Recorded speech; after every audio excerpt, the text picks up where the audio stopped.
কেটে দিই। নমস্কার বন্ধুরা, কেমন আছো? আশা করি সবাই ভালো আছে। আজকে আমি বানাতে চলেছি এগ রোল।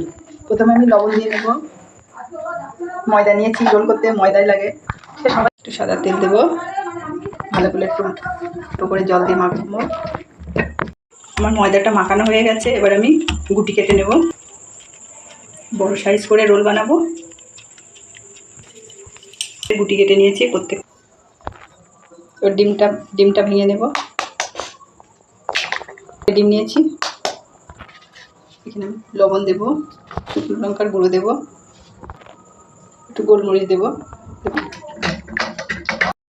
ধরিয়ে দিয়েছি। একটা চাটনি বসিয়ে দেবো, রুটিটা বেলে নেব,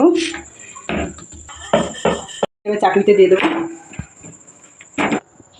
সাদা তেল দিয়ে দেবো, ডিম দিয়ে দেবো রুটির ওপর। আমার হয়ে গেছে, তুলে নেব। ওগুলো বানানো হয়ে গেছে, আমার বাড়ি যা উপকরণ আছে তাই দিয়ে আমি রোল করছি।